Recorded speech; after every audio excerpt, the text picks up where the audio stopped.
Bonsoir. Ce soir, c'est Mamie qui raconte l'histoire de Gazou Gazou et le renard affamé. Impossible de dormir dans le poulailler.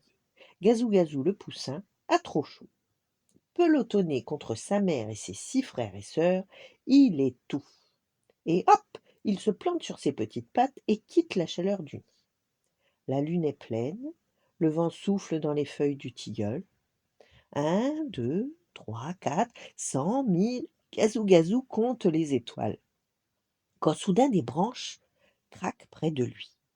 Il écoute, on marche. Son cœur bat fort, très fort. Pour mieux entendre, Gazou Gazou arrête de respirer. Quand soudain, devant lui, une immense silhouette se dresse. La gueule grande ouverte, le renard se penche vers le poussin et murmure à son oreille. Salut, Gazou Gazou, je viens te chercher ainsi que tes frères et sœurs. Le souffle du renard sent la dent pourrie. De la bave coule entre ses canines. Gazou Gazou recule de 3 pas. D'une voix tremblante, il demande Mais pourquoi faire?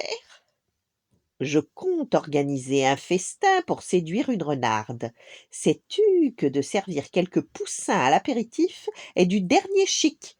Alors dis-moi où se trouve ta famille, et vite, sinon je te croque tout cru. Gazou Gazou tremble sur ses pattes, tellement qu'on dirait une photo floue. Il sent ses plumes se dresser sur ses ailes. Quelle horreur! Servir d'amuse-gueule à une renarde! Malgré la peur, le poussin réfléchit à toute vitesse. Après avoir raclé, raclé, encore raclé sa gorge, il dit et pourquoi ne préparerais-tu pas un plat de légumes, de toutes les couleurs et de toutes les formes? Bien disposé, c'est très élégant, et en plus, ça fait du bien, surtout les carottes. Le renard saisit Gazou Gazou par le cou et se met à hurler. Mais ça va pas à la tête! As-tu déjà vu des renards manger des poireaux ou des navets? Dans nos terriers, nous ne dégustons que de la chair fraîche et de première catégorie. Alors je veux quelques poussins pour l'apéritif, une bonne demi-douzaine fera l'affaire. Gazou Gazou étouffe. Les griffes du renard se resserrent.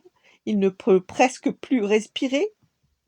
Pourtant, il finit par lâcher. Si tu essayais les vers de terre. Ici, c'est ce que nous mangeons et c'est délicieux. Des vers de terre. Des renards manger des vers de terre, mais ça va pas. Mais où t'as vu une chose pareille? Et le renard serre encore plus fort le cou du petit poussin.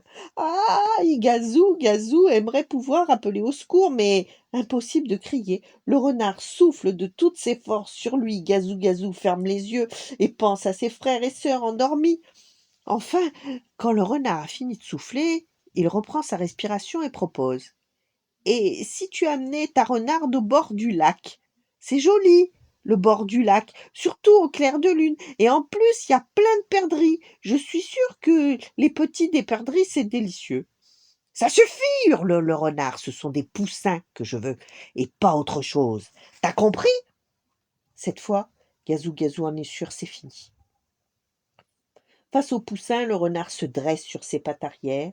Il se penche vers lui, ouvre sa gueule avec toutes ses dents de travers, laisse couler sa bave de ses canines, quand Gazou Gazou saisit un morceau de miroir qui traîne sur le sol. Il le tient bien droit face au renard. Et alors celui-ci se fige. Il recule, bouge à droite, bouge à gauche, et se reconnaissant, hurle devant son reflet. Il observe ses crocs pourris, ses yeux tombants, ses oreilles tordues.